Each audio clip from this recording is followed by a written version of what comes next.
السلام عليكم ورحمة الله وبركاته إلى حضرة النبي المصطفى رسول الله صلى الله عليه وسلم وإلى كافة الأنبياء والمرسلين وإلى جميع المسلمين والمسلمات والمؤمنين والمؤمنات ولمشائخنا ولأساتذتنا ولأحبابنا الأحياء منهم والأموات شيء لله لهم الفاتحة. أعوذ بالله من الشيطان الرجيم. بسم الله الرحمن الرحيم. الحمد لله رب العالمين الرحمن الرحيم مالك يوم الدين إياك نعبد وإياك نستعين اهدنا الصراط المستقيم صراط الذين أنعمت عليهم غير المغضوب عليهم ولا الضالين آمين.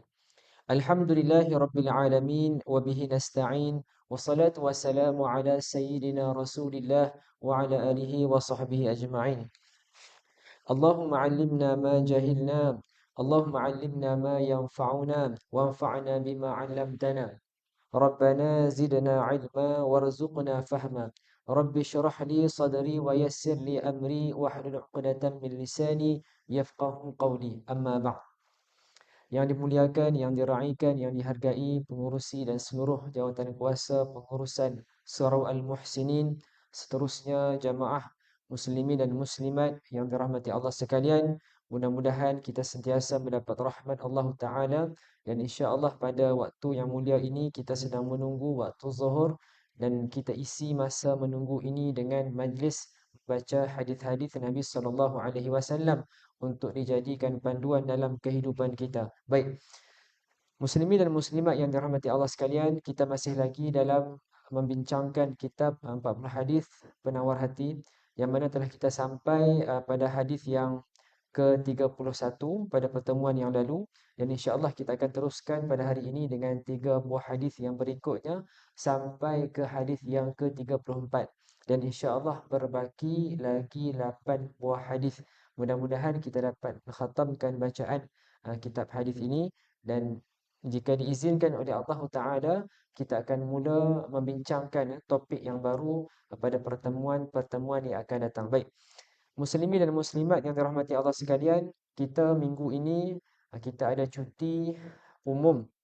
Secara khususnya kita menta'zimkan, kita memuliakan sambutan Maulidur Rasul sallallahu alaihi wasallam.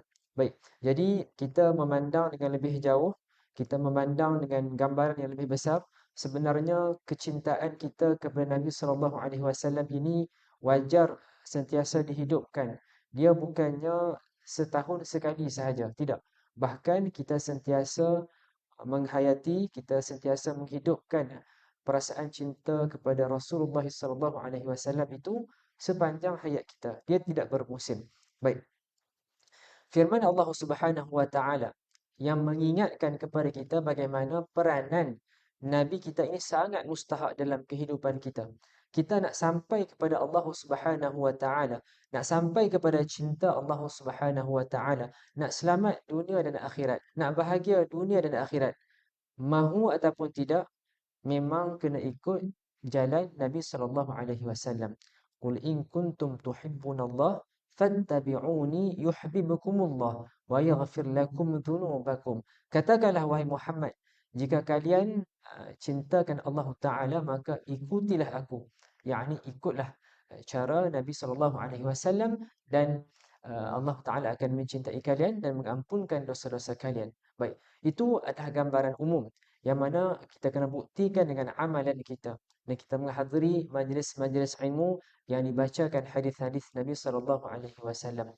Baik, mudah-mudahan mukadimah itu menyuntik semangat kita untuk berterusan menunjukkan komitmen kita untuk menjadi umat Nabi Muhammad sallallahu alaihi wasallam yang akan selamat di dunia dan di akhirat. Baik, muslimin dan muslimat yang dirahmati Allah sekalian, perbincangan yang kita sedang lakukan ini ialah perbincangan berkenaan ilmu tasawuf, ilmu tazkiyatu an-nafsi, ilmu kerohanian, yang mana menjadi ilmu fardu ain. By default, ini adalah salah satu daripada 3 ilmu yang wajib dipelajari oleh setiap mukallaf. Mudah-mudahan kita seimbang dalam kita mempersiapkan diri sebagai hamba-Nya. Baik, kita masuk kepada hadis yang ke-32. Untuk tujuan barakah, mendapatkan kebaikan daripada hadis Nabi sallallahu alaihi wasallam, saya akan bacakan matan dalam bahasa Arab dan kita akan tengok terjemahan dan huraiannya. Boleh tengok dekat skrin ni untuk tujuan mengambil faedah. Baik.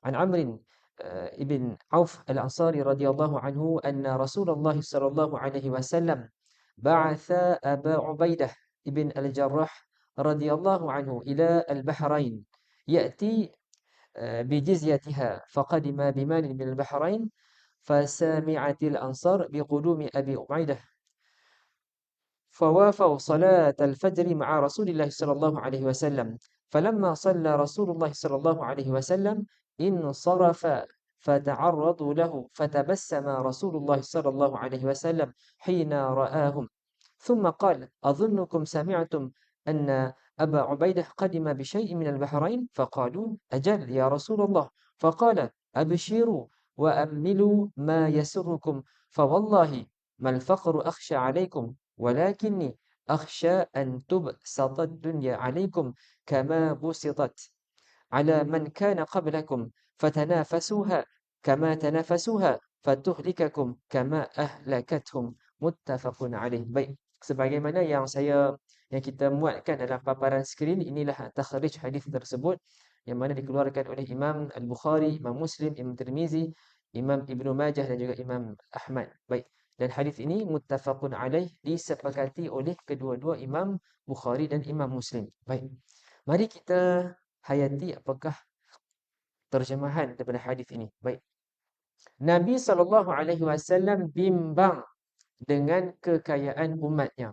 Baik, daripada Sayyidina Abd bin Auf Al-Ansari, beliau meriwayatkan bahawa Rasulullah SAW menghantar Abu Ubaidah Al-Jarrah ke negeri Bahrain untuk mengutip mufti, yakni pajaknya.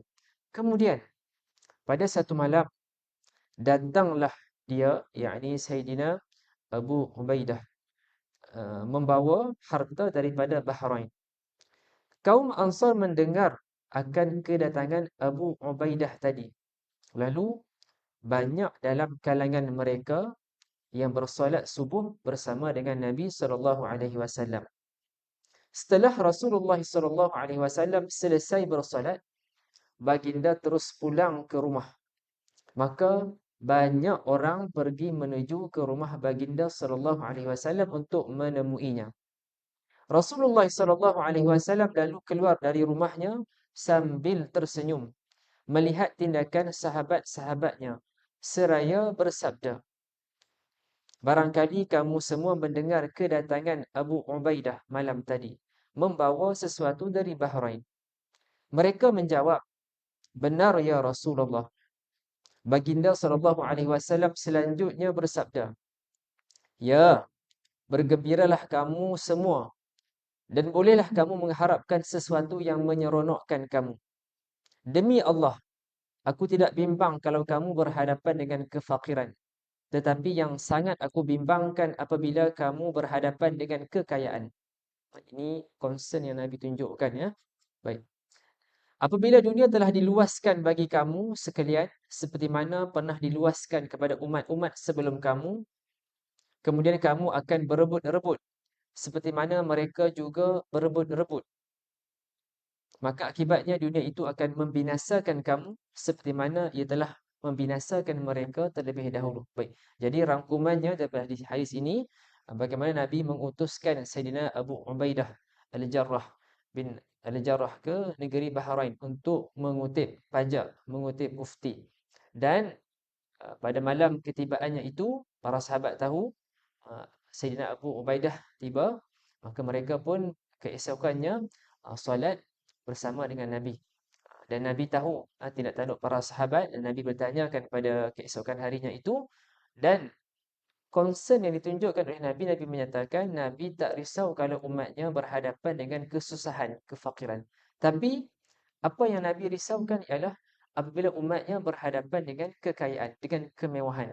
Sebagaimana telah dinyatakan sebentar tadi, dulu telah diluaskan dunia ini kepada umat sebelum ini, maka mereka menjadi berebut-rebut. Dan akhirnya dunia itu membinasakan mereka. Baik. Hadis ini dikeluarkan oleh kedua-dua imam Bukhari dan Imam Muslim rahimahumullah taala. Baik, mari kita tengok apakah perbincangan, apakah istifadah yang kita boleh ambil daripada hadis ini. Yang pertama ialah sebagaimana yang telah kita tegaskan sebentar tadi, concern Nabi ialah apabila umatnya berhadapan dengan kemewahan. Ya. Kedua, banyak orang dia dapat beribadah dengan baik ketika dalam situasi hidup yang sederhana. Ketika hidup dalam keadaan miskin dan juga fakir.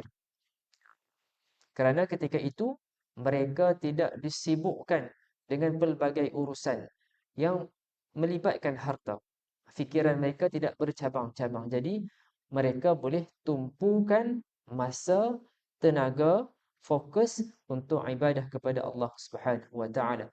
Namun hal ini berbeza kalau seseorang itu diuji dengan kekayaan, melimpah ruah, jauh melebihi apa yang dia cukup dan apa yang dia perlukan dalam kehidupan. Maka jiwanya semakin padat, semakin sibuk dengan urusan untuk menguruskan hartanya. Masa semakin banyak digunakan untuk membelanjakan harta, menikmati harta tersebut. Dan akhirnya semakin terhad ruang untuk dia beribadah kepada Allah Ta'ala. Itu adalah apa yang diingatkan. Baik. Dan selanjutnya, apa yang diingatkan oleh guru-guru kita, para masyayikh kita, berkenaan dengan ujian kemudahan, ujian kenikmatan ini. Apabila semua dah ada within our reach, within our ability, maka dia teringin macam-macam. Dia nak buat macam-macam sebab dah ada.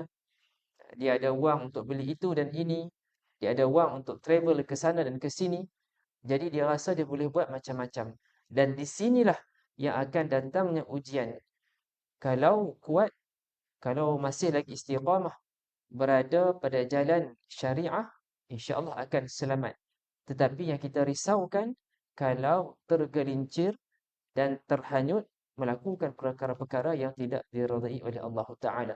Oleh sebab yang demikian, apabila kita menghadiri kuliah-kuliah pengajian, misalnya syarahan hikam Imam Ibnu Athaillah As-Sakandari, yang mana disebutkan ungkapan-ungkapan seperti mana dinyatakan uh, orang-orang soleh sebelum kita ini, mereka lebih bersedia menghadapi ujian kesusahan berbanding ujian kenikmatan, kekayaan, kemewahan. Kerana bagi itu boleh menghanyutkan mereka. Baik. Namun begitu, ada panduan. Kita optimis, ya. InsyaAllah bagi mereka yang bijak, mereka yang ada perhitungan untuk hari akhirat, mereka akan menggunakan hartanya itu untuk tujuan mencari redha Allah Subhanahu wa taala. Bukan maksud kita menolak duniawi ini sepenuhnya, tidak. Kita menggunakan dunia ini sebagai tujuan, sebagai jambatan untuk kita sampai kepada hari akhirat. Ya, ini telah ditunjukkan dalam kalangan para sahabat Nabi yang merupakan hartawan, yang membelanjakan sebahagian besar harta mereka untuk tujuan dakwah, untuk tujuan perjuangan Islam. Dan pada hari ini kita masih lagi memerlukan golongan hartawan yang mana mereka membantu untuk kemajuan umat Islam, ekonomi umat Islam dan seterusnya. Baik. Muslimin dan muslimat yang dirahmati Allah sekalian, selanjutnya panduan yang diberikan oleh baginda Nabi sallallahu alaihi wasallam. Dia punya leading statement dia ataupun title-nya ialah dua lembah emas masih belum cukup, ya.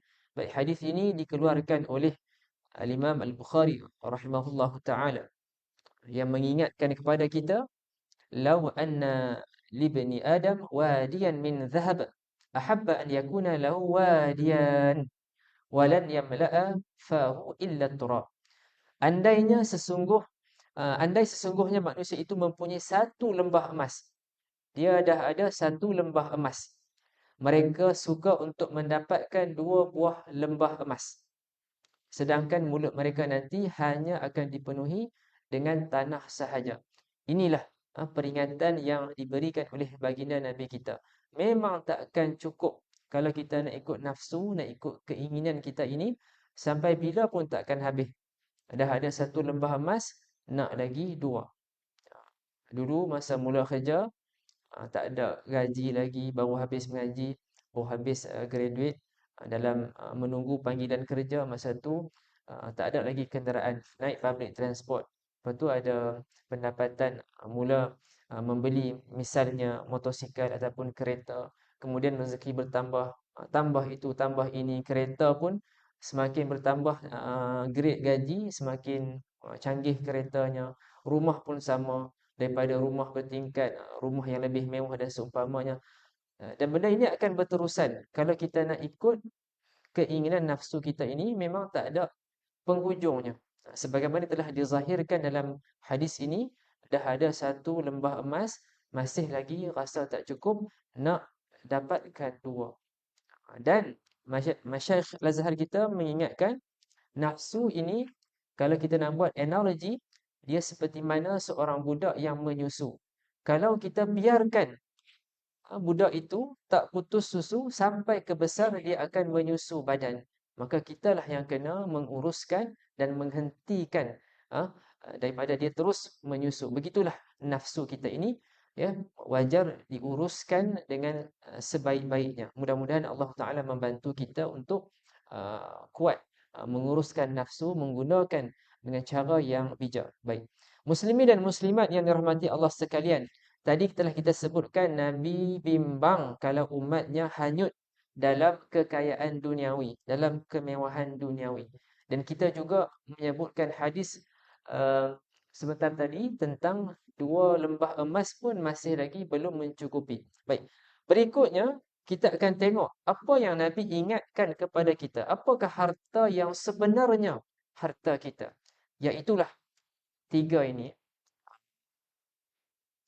Manusia berkata, hartaku, hartaku, mali, mali. Kemudian, wahai anak Adam, apakah benar-benar hartamu? Kecuali tiga ini. Iaitu apa yang kita makan, lalu habis. Kemudian apa yang kita pakai, lalu rosak. Dan apa yang kamu sedekahkan, lalu harta sedekah itu menjadi harta yang akan kita bawa ke hari akhirat. Baik, simpanannya itu kekal. Hadis dikeluarkan oleh Imam Muslim dengan nombor yang telah dinyatakan sebentar tadi. Baik. Dan kita dah sedar dah, ya, apakah harta, apakah rezeki kita, maka kita tengok hadis yang berikutnya. Nabi memberikan panduan bila waktu yang terbaik untuk kita melaksanakan sedekah. Timing yang terbaik, sweet spot. Bila waktu yang paling cantik, yang paling bagus untuk kita bersedekah. Untuk tujuan barakah, saya bacakan matan hadis ini dalam bahasa Arab dan kita akan sama-sama menghayati terjemahannya sebentar nanti. Jaa rajulun ila Nabi sallallahu alaihi wasallam faqala, ya Rasulullah, ayyu sadaqah a'zamu ajran? Faqala, amma wa abika la tunabba'annahu anna tasaddaqa wa anta sahihun syahih takhsha al-faqr wa ta'mulu al-baqa wa la tumhila hatta idza balagatil hulqum qulta li fulan kadza wa li fulan kadza wa qad kana li fulan. Baik. Hadis ini muttafaqun alaih dan boleh rujuk di sini takhrij hadisnya oleh Imam Muslim, Imam Bukhari. Baik. Masa yang paling sesuai untuk bersedekah. Baik, daripada Sayyidina Abu Hurairah radhiyallahu anhu, beliau berkata, datang seorang lelaki kepada Rasulullah sallallahu alaihi wasallam, bertanyakan satu soalan. Ya Rasulullah, ya Rasulullah. Baik, saya kongsikan juga kaedah dalam bahasa Arab. Kaedahnya di sini, kalau kita mendahulukan dengan panggilan ya, maka sebutan Rasul itu dengan baris fathah, Rasulullah. Ya Rasulullah. Baik. Sedekah manakah yang paling, yang lebih besar pahalanya? Nampak kan? Ini adalah bagaimana didikan Nabi kepada para sahabat. Inilah concern mereka. Apa yang mereka tanya kepada Nabi, benda-benda yang ada kebaikan untuk mereka di dunia dan di akhirat. Jadi dia tanya kepada Nabi sedekah manakah yang lebih besar pahalanya? Baik, mari kita hayati apakah jawapan Nabi. Nabi menyatakan, sedekah yang engkau berikan semasa engkau masih sihat. Itu yang pertama. Dan sebenarnya engkau bakhil, yakni rasa sayang nak mendermakan harta. Ya. Pertama, dia sihat. Yang kedua, dia bakhil, yakni dia rasa sayang untuk disedekahkan hartanya. Kerana engkau takut menjadi fakir. Dia takut bila disedekah nanti hartanya berkurangan. Dan dia ada angan-angan nak jadi orang kaya. Maka Nabi melanjutkan jawapan itu dengan peringatan, nasihat daripada Nabi SAW. Nabi menyatakan, janganlah engkau tangguh-tangguhkan sedekah sehingga apabila roh sampai di kerongkong, lalu ketika itu baru engkau berkata, untuk si fulan ini sekian, sekian, untuk si fulan sekian, dan sebenarnya harta engkau pada ketika itu memang akan diwarisi oleh orang lain. Nabi mengingatkan, jangan tangguh, jangan postpone untuk sedekah. Sampailah ke satu tahap nanti kita semakin hampir dengan saat meninggal dunia, ketika itu barulah kita memikirkan dekat siapa harta itu nak diberikan. Baik, kita tengok perbincangan untuk hadis ini. Baik.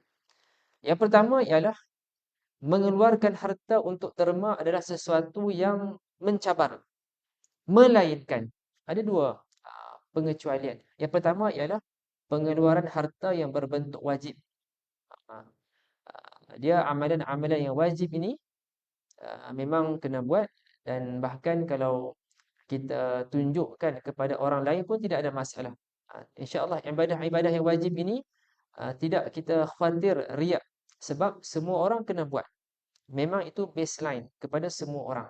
Sama juga kita solat fardu, kita puasa Ramadan, semua itu ibadah wajib dan tidak dikhawatiri adanya perasaan riak. Jadi ibadah yang wajib, bayaran yang wajib, sedekah yang wajib ini adalah zakat. InsyaAllah mudah kerana itu memang wajib untuk dilakukan. Dan yang kedua, benda ini akan menjadi ringan kalau ada kesedaran, keyakinan bahawa sedekah kita ini akan menjadi aset akhirat kita yang dilipat gandakan pahalanya. Baik. Yang seterusnya, manusia takut menjadi fakir dan mereka berusaha untuk menambah kekayaan. Dan kenapa Nabi menyatakan sebentar tadi, waktu yang paling bagus untuk bersedekah ialah ketika kita sihat dan kita ada rasa bakhil.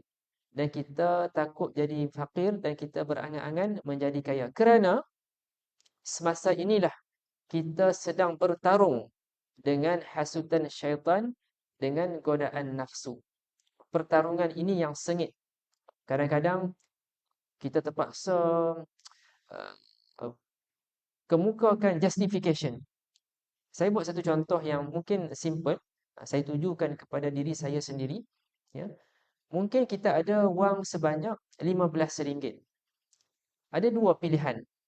Yang pertama, kita nak beli kopi yang lazat, yang kita nikmati untuk kita sendiri sahaja. Dan pilihan yang lain, RM15 itu boleh kita bagi makan kepada golongan fakir dan miskin. Mereka yang memang memerlukan makan minum. Jadi itu antara contohlah kita bertarung. Kita sedang compete dengan keinginan kita. Yang mana yang kita nak menangkan. Jadi boleh buat justification masing-masing. Baik, jadi di sini kenapa sedekah ketika kita sihat, ketika kita rasa bakhil, ketika kita rasa kita nak jadi orang kaya, kenapa pahalanya besar ketika itu? Kerana adanya pertarungan antara kita dengan godaan syaitan dan juga nafsu. Baik. Dan situasi berbeza. Apabila seseorang itu dia semakin hampir kepada waktu kematian. Waktu tu dia dah semakin rasa dia dah tak ada kontrol terhadap kekayaan dunia dia. Kita pun boleh rasa benda ni bila kita sakit ya, dalam keadaan yang lemah. Bahkan ketika itulah rasa tawar diri, rasa tak seronok dah dengan kelazatan dunia. Yang kita harapkan ketika itu ialah Allah Ta'ala mengembalikan kesihatan kepada kita. Sama juga situasi ini akan berlaku kelak. Bila kita semakin hampir kepada saat kematian, pada masa itu kita tidak lagi disibukkan nak fikir, nak travel ke mana, nak beli telefon apa, nak beli kereta apa. Bahkan ketika itu kita memikirkan macam mana nak diagihkan harta itu.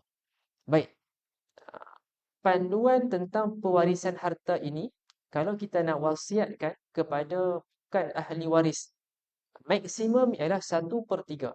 Itu yang kita boleh wasiatkan untuk diberikan kepada orang-orang yang bukan waris kita. Selebihnya itu, harta kita automatically akan diuruskan.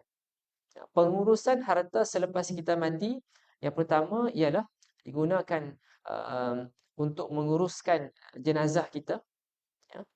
Kemudian akan diselesaikan hutang-hutang kita, dan selepas itu barulah diagihkan, dilaksanakan wasiat dan juga agihan faraid. Baik. Jadi kenapa kita nak tunggu sampai ke saat itu? Maka mudah-mudahan Allah membantu memudahkan kita mula bersedekah, infak daripada sekarang. Mudah-mudahan waktu yang kita ada sekarang ini menjadi sedekah yang besar pahalanya. Baik. Yang ini yang telah saya nyatakan sebentar tadi, mengikut peraturan syariah, kita kalau nak bagi harta kita kepada bukan waris kita, paling banyak 1/3. Selebihnya itu adalah kepada waris-waris kita. Baik. Beruntung kalau harta yang kita wariskan itu, waris-waris kita, penerima wasiat kita itu guna untuk tujuan kebaikan. Tapi sebaliknya kita rasa miserable kalau harta yang kita berpenat-penat kita cari semasa di dunia ini, kita tak enjoy semua pun. Misalnya contoh yang agak ekstrim, kita ada 10 juta. Kita sempat nikmati mungkin 500,000. 900, berapa tadi saya pun dah lupa dah. Yang banyak lagi tu tak sempat guna pun. Bahkan digunakan oleh orang-orang lain. Dan miserable kalau harta itu digunakan untuk tujuan yang tidak sepatutnya. Kita berpenat-penat, bersengkang mata, kita cari harta, kita tak enjoy pun semua itu, dan last kali orang lain dapat dan orang lain guna untuk tujuan yang tidak sepatutnya. Itu yang agak miserable. Tetapi untung kalau waris-waris kita itu mereka menggunakan harta untuk tujuan ketaatan kepada Allah. Masya Allah, untung. Sebab itu kita kena educate anak-anak kita, isteri kita, ahli keluarga kita untuk ada panduan pengurusan harta. Lagi beruntung, harta yang waris kita dapat, mereka lakukan sedekah dengan tujuan bagi dekat kita. Kan hari ini boleh tengok antaranya dalam laman wakaf Selangor, bila kita nak buat sumbangan wakaf itu ada option sama ada kita nak tujukan kepada individu lain ataupun diri kita sendiri. Baik. Kita penat semasa hidup cari harta, kita akan disoal di mahsyar nanti. Namun harta itu selepas kita berikan kepada orang lain, diwarisi oleh orang lain, mereka tak gunakan untuk tujuan yang sepatutnya. Baik. Dan akhir sekali insya-Allah kita masuk kepada hadis yang terakhir untuk tujuan pada hari ini. Masya Allah, ini ada satu lagi hadis yang Nabi SAW berikan kepada kita. An Abi Hurairah radhiyallahu anhu. An Nabi SAW qala a'dzarallahu ila imri'in akhara ajalahu hatta balagha 60 sanah. Rawahu Al-Bukhari. Allah Subhanahu wa taala tidak mahu menerima keuzuran seseorang yang dilanjutkan usianya sehingga dia sampai umur 60 tahun. Dia dah hidup sampai 60 tahun, tapi dia tidak lagi sempat nak beribadah kepada Allah Ta'ala. Jadi ini suatu orang kata apa, macam parameter ataupun base rate ya. Umur 60 tahun. Kalau siapa yang dah sampai umur 60 tahun, maka dia tak ada lagi keuzuran yang dia nak sampaikan, nak nyatakan kepada Allah. Boleh jadi sahabat-sahabat kita yang telah meninggalkan kita pada usia 30, pada usia 40, pada usia 45 tahun. Mungkin ketika itu mereka berjuang berhabis-habisan mencari rezeki, ya, mencari rezeki yang halal. Jadi dia tak ada kesempatan untuk ibadah yang khususi. Tapi mereka yang dah sampai umur 60 tahun, Allah Ta'ala telah melapangkan usia bagi mereka. Jadi usia tersebut wajar digunakan untuk perkara-perkara yang ada impak untuk tujuan akhiratnya. Baik, kita tengok apakah perbincangan. Jadi Allah memberikan ruang kepada mereka yang dah sampai umur 60 tahun. Jadi kalau mereka yang meninggal sebelum itu, mungkin mereka boleh kemukakan alasan, "Ya Allah, kalau umurku lebih panjang, boleh jadi aku dapat beribadah kepadamu." Itu ada ruang keuzuran bagi mereka yang tak sampai umur 60 tahun. Tetapi kalau mereka dah sampai 60 tahun, keuzuran itu tidak lagi diterima. Baik. Bahkan diperingatkan kepada kita, bila dah sampai umur 60 tahun ini, wajar ada pertimbangan untuk menggunakan masa, weightage-nya itu lebih kepada perkara-perkara yang ada impact untuk tujuan ukhrawi kita. Benda-benda yang membawa bekalan kepada kita kepada hari akhirat. Ya.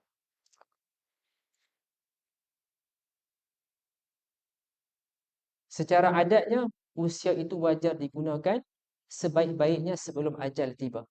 InsyaAllah rezeki cukup dan secara adatnya tanggungan dah lepas, anak-anak dah mereka dah bekerja, mereka dah berkeluarga, mereka boleh menyara hidup mereka sendiri dan mudah-mudahan mereka membantu ibu dan ayah sebagai suatu bentuk membalas jasa. Mak ayah dulu dah bertungkus lumus membesarkan mereka, maka waktu mak ayah dah tua, anak-anak pula lah.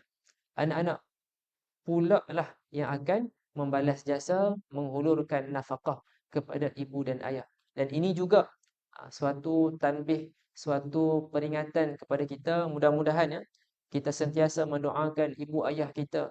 Kita sentiasa menghulurkan wang nafkah kepada mak ayah kita. Mudah-mudahan rezeki kita sentiasa murah dan dimudahkan oleh Allah Subhanahu wa taala.